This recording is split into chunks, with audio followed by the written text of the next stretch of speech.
es una buena manera de acercarse a lo que ocurre en la calle, si es que no sale, pero detrás de las encuestas serias, nos gusten o no, hay trabajo, hay disciplina, hay metodología y hay análisis. Por eso cuando una empresa seria hace una encuesta, nos encanta tener sus resultados, acercarnos, asomarnos también a través de ella a nuestra realidad. Así como hace un mes lo hicimos con Dating Corp y con Consultores 21, hoy queremos conocer las investigaciones que ha hecho la gente de ORC Consultores. Por eso, su director está aquí, el analista político Osvaldo Ramírez Colino. Osvaldo, bienvenido, ¿cómo estás? Buenos días, Román. Feliz mañana para todos los que nos están escuchando hoy. Mira, antes de números, de los candidatos, de las preferencias, de la intención de voto, incluso, bueno, de la muestra que han utilizado ustedes para estos últimos números, ¿cuál dirías que es la percepción que tienen los venezolanos hoy del proceso electoral? Mira, 4 cosas rápidas. Esperanza y motivación, primer orden como sentimientos en torno a la elección, en torno a la fecha del 28 de julio. Tercer elemento importante, confianza en el liderazgo. Una confianza en el liderazgo que teníamos mucho tiempo sin ver, así como la esperanza y la confianza y la motivación, ¿ok? Son tres variables que no, con facilidad yo te puedo decir que no las tenía registradas desde 2015 y antes del 2015 no las veíamos desde 2003, 2002, incluso 1998, ¿ok? Y el cuarto elemento es una combinación en la que la gente entiende que hay que ir a votar. O sea, hay deseo de votar, hay necesidad de votar. Y justamente hoy lo que estamos viendo en esa confluencia es la posibilidad cierta de un proceso de repolitización del ciudadano, un ciudadano que hace prácticamente casi un par de años, 60% de este país se autodefinía como no alineado. O sea, un número bastante alto, hoy ese número es cerca de 30%, pero la realidad estás hablando de que al menos el 60% del país dice voy a tomar opción por uno u otro bando político, ¿ok? Y además tengo intención de participar. Y faltando todavía casi, bueno, ya un poco menos de 2 meses para la elección, en la mente del elector solo hay 2 candidatos. En la mente del elector solo hay la posibilidad de cambio o de continuidad. Y a partir de allí, cualquier narrativa que pretenda hacer otra gente puede estar no existiendo, no teniendo espacio para cabida. Como un rompecabezas que tratas de forzar la pieza, señor, esa pieza no va allí, no va a encajar. Antes incluso, insisto, de conocer esa intención de voto y cómo están esos 2 candidatos principales, los otros también, pero los 2 principales, ¿sientes que con mejores condiciones el elector votaría más? ¿Sientes que los obstáculos más bien son estímulos? ¿Podría tener un impacto en la intención de voto esta decisión de que la Unión Europea no esté en nuestro país como observador? Mira, ahí ahorita vamos a desgranar cómo es esa participación, pero hoy faltando tanto tiempo para la elección, y si bien ya está como prácticamente preconfigurada en la mente del elector que hacia dónde va cada uno, la realidad es que hay 2 fenómenos. El primero, con la cercanía de la elección, comienzo a tener FOMO, este acrónimo de perderse algo, para traducirlo al español a quien nos está escuchando, y dice, debo participar. No me voy a quedar fuera de esto, lo que llaman los grupos sociológicos, el grupo IN. ¿Cuál es el grupo IN? ¿Cuál es el grupo que está de moda? El grupo que quiere votar, el grupo que quiere participar, ¿ok? Entonces quiero ser parte del que puso mi granito de arena el 28 de julio del año 2024. El primer tema. El segundo tema, si bien no se ha medido cuánto puede ser la afectación de una decisión en la cual la Unión Europea no esté como observador internacional independiente, pero hay otros que pueden estar. Está Centro Carter, está la Misión Técnica de las Naciones Unidas, entre otros. Esto no pesa en la mente del elector. En la mente del elector, si bien sabe que hay unas mínimas condiciones, está aprovechando las mínimas condiciones para seguir avanzando y decir, quiero cambiar, quiero votar, quiero apoyar a mi liderazgo, quiero efectivamente entender, incluso. Por eso preguntaba si algunos pueden considerar que el obstáculo más bien es estímulo, ¿no? Puede ser muy pequeño, pero en otros casos dicen, bueno, es el momento de la apertura de los esquemas clientelares, es el momento en donde se aumenta el gasto público, entonces déjame ver por dónde vienen las cosas para entender si efectivamente yo me inclino a apoyar un proyecto que tiene 25 años en el poder o me atrevo a apoyar un proyecto que me está ofreciendo esperanza a cambio, entendiendo aquí dos condiciones.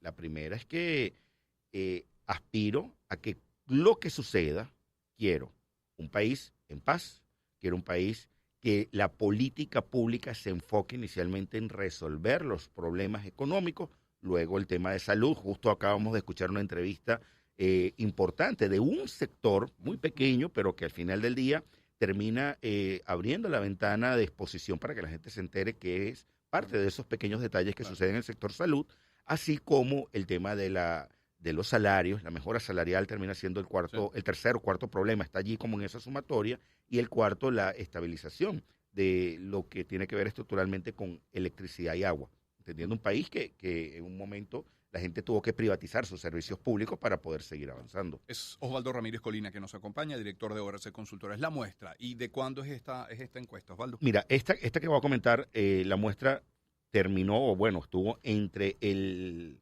9 y 16 de mayo. 9 y 16 de mayo, 1.119 entrevistas hechas en todo el país, respetando, por supuesto, los pesos de cada una de las regiones. Telefónicas, sí. 2.5% margen de error, 95% de confianza. Y un dato que muy pocos lo dicen. ¿Cuánto es el porcentaje de efectividad? ¿Qué significa? De cada 100 encuestas, 10.5 encuestas son completadas. ¿Ok? Para entender este indicador, en los Estados Unidos este indicador es menor a 1%. Okay. En culminación de encuesta. Ya. Venezuela termina siendo un caso atípico en este nivel de efectividad. ¿Okay?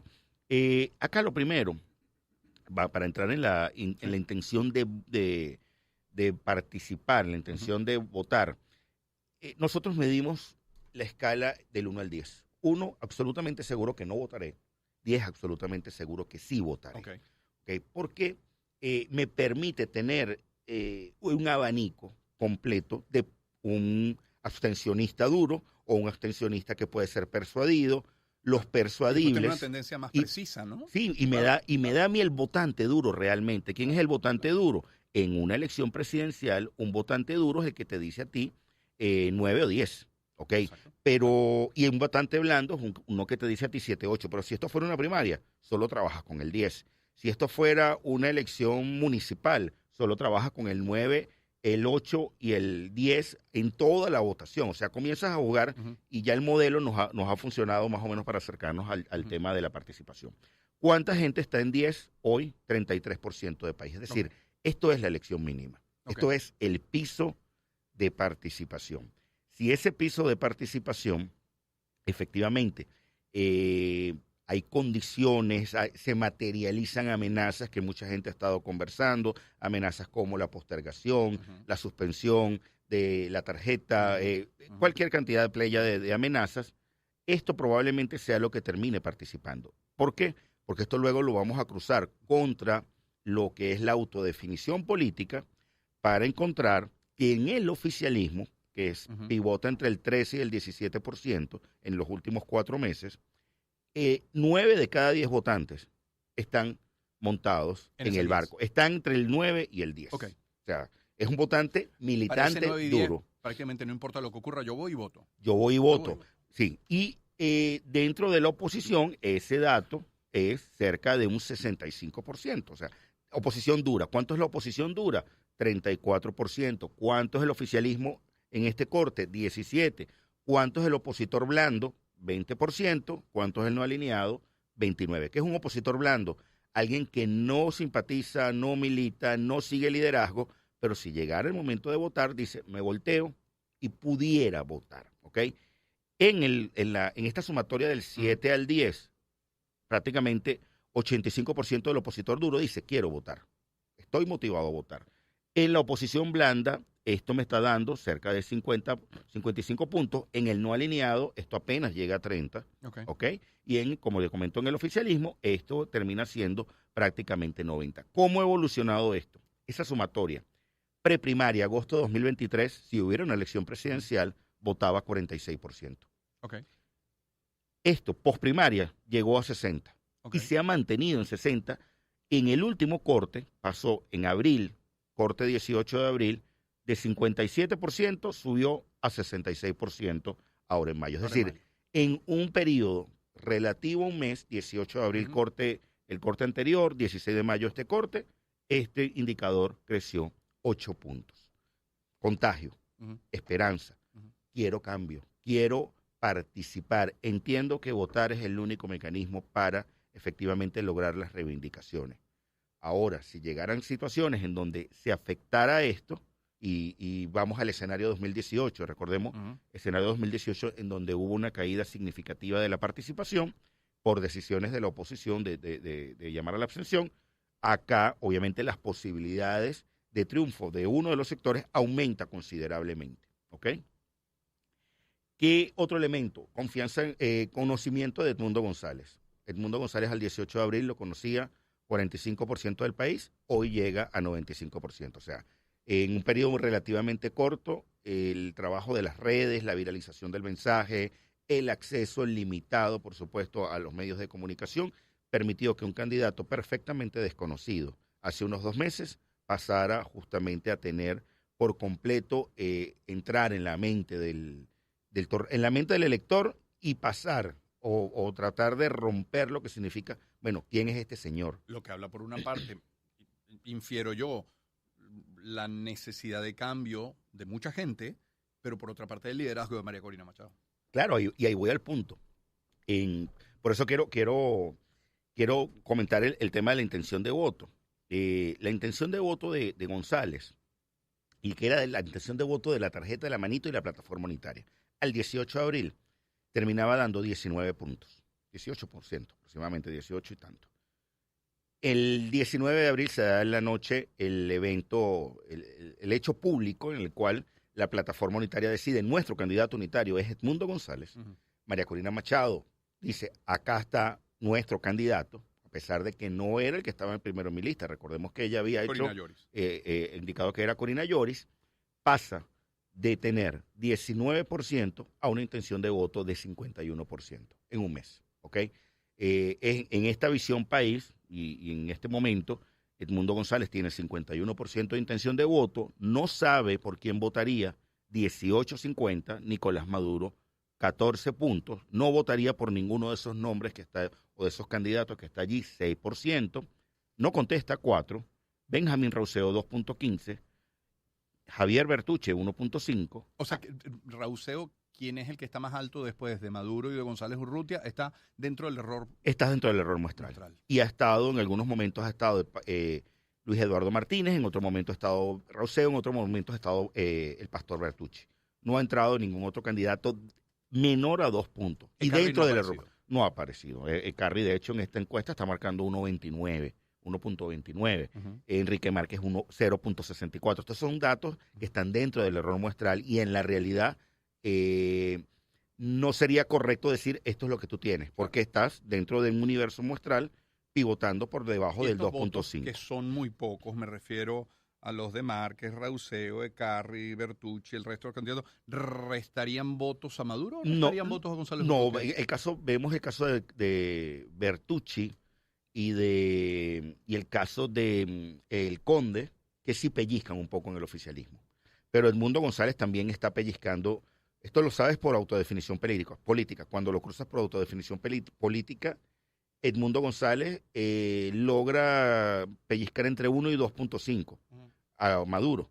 Pero, por ejemplo, Maduro en el opositor blando puede pellizcar hasta 3-4 puntos, dependiendo de cómo maneja estas variables que hablábamos hace unos minutos, de gasto público, de visión de que efectivamente hay un timonazo. Fíjate, anoche hemos tenido en las últimas 3 semanas un tema relacionado con los adultos mayores. Sí. Primero, la promulgación de la ley que le quita a las empresas 9% para ir al fondo de pensiones.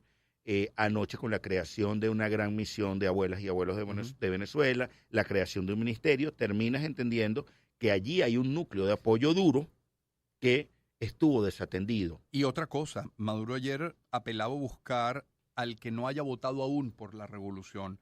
¿Es un buen nicho también, un buen mercado para buscar votos, al que no haya votado antes por la revolución? Bueno, ¿tendría posibilidades luego de 25 años de revolución? Hay 3 elementos que yo estoy viendo gráficamente en la campaña de Maduro. Primero, es hora de lealtad. Vamos a hablar a los verbatins. Es hora de lealtad. Maduro es El apellido esperanza. Chávez vuelve a aparecer. Exacto, y vuelve a aparecer Chávez, tratando de buscar lo que en propaganda es el fenómeno de la transferencia, para efectos de lograr ese, tratar de pescar en ese chavista, proyecto de 25 años, mucha gente mayor a 50 años, mayor a 45 años, vivió la época Chávez. Una persona de 18, 25 no vivió la época Chávez en su proceso de socialización, o pudo haber estado vivo, pero no lo vivió políticamente. Estás tratando de apelar primero a ese sentimiento. El segundo, estás tratando de apoderarte de la esperanza. Y hemos visto las campañas, la que Maduro es esperanza, básicamente, tratando de entender esta situación de competencia que hay contra la esperanza asociada a María Corina Machado como líder más importante de la oposición y como ese proceso de transferencia de Edmundo González. Y el tercer elemento que estamos viendo en esa campaña es una campaña multicolor, una campaña incluso con tonos rosados, con azules similares al azul que suele utilizar 20. Véanlo en las redes gráficas del partido de gobierno, lo van a encontrar. Aquí estamos haciendo más un análisis semántico de esto, pero sí puedes tratar de estar pescando allí. ¿Dónde también está pescando el oficialismo? En los evangélicos. Está pescando en los jóvenes, a pesar de que la base de votantes de los Sillennial 18-26 es relativamente baja. Y obviamente empleados públicos, un sector importante que además está, cuando vemos los cruces, es un grupo que vota por el oficialismo sin ningún problema.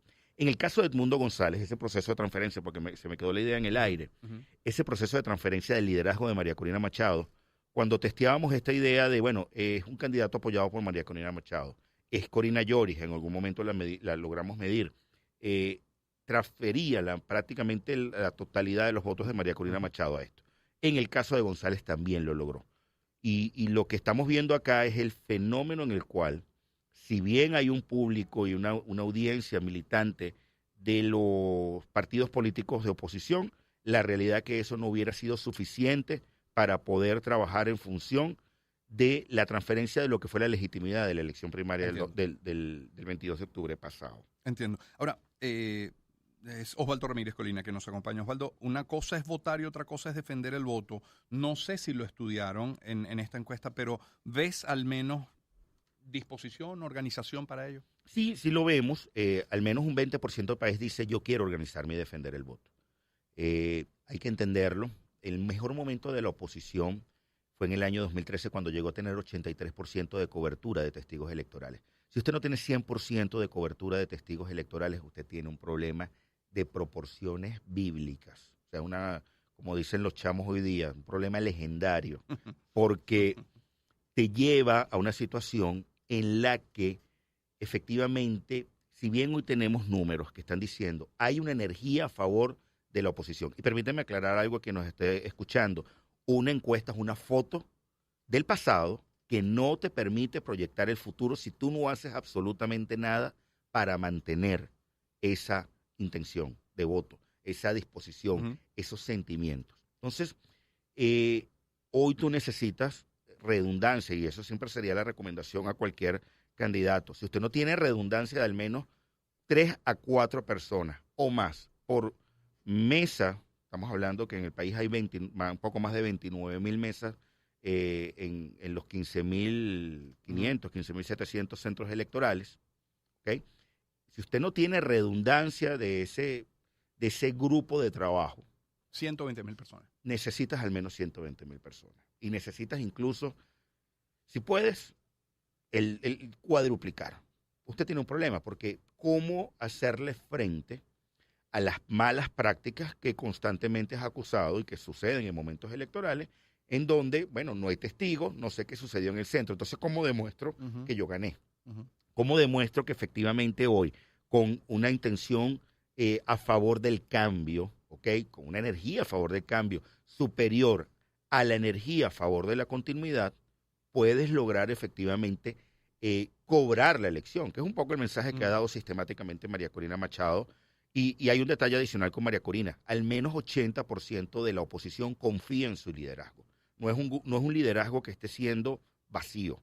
No es un liderazgo que está carente de contenido. Lo que estamos viendo es un proyecto en general en donde la gente interpreta que esa conducción puede abrirle las puertas a Venezuela a la reconciliación en primer lugar, a un proceso eventual en donde juntos todos los sectores se pueda avanzar en reconstruir el tejido social, el tejido económico para tener una Venezuela mucho más próspera. Puede que no entendieran antes qué significaba esto de hasta el final, puede que todavía aún hoy no lo entiendan, pero sí ven que desde aquel momento hasta hoy se han hecho las cosas bien. De parte de María Corina, quiero decir. Mira, yo creo que ha habido errores de cálculo de algunas partes.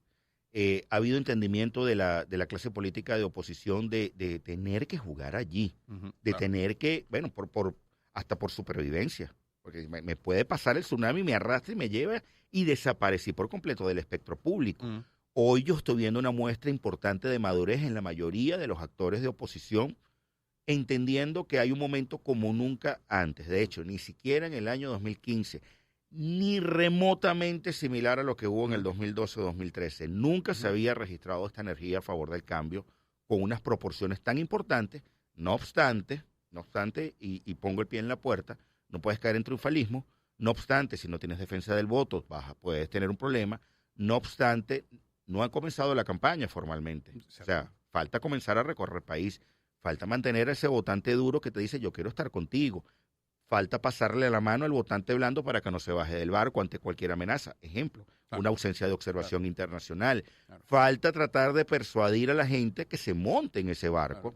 Porque lo que estás pidiendo es conducción. Y esa conducción, por ahora, hay confianza. Osvaldo, tenemos que ir a la pausa. ¿Repites, por favor, la intención de voto para los dos principales candidatos? Nicolás Maduro a la reelección, González Urrutia. Nicolás Maduro, un 13.70%, Edmundo González, 50.7%. Campo del 9 al 16 de mayo del 2024, 1.119 muestras, confiabilidad del 95%, margen de error 2.5%. Gracias, Osvaldo, por tu visita esta mañana. Muy gentil. Gracias a ti. Feliz día para todos. Osvaldo Ramírez Colina, analista político y director de ORC Consultores. Pausa y volvemos. ¿Cuándo disminuye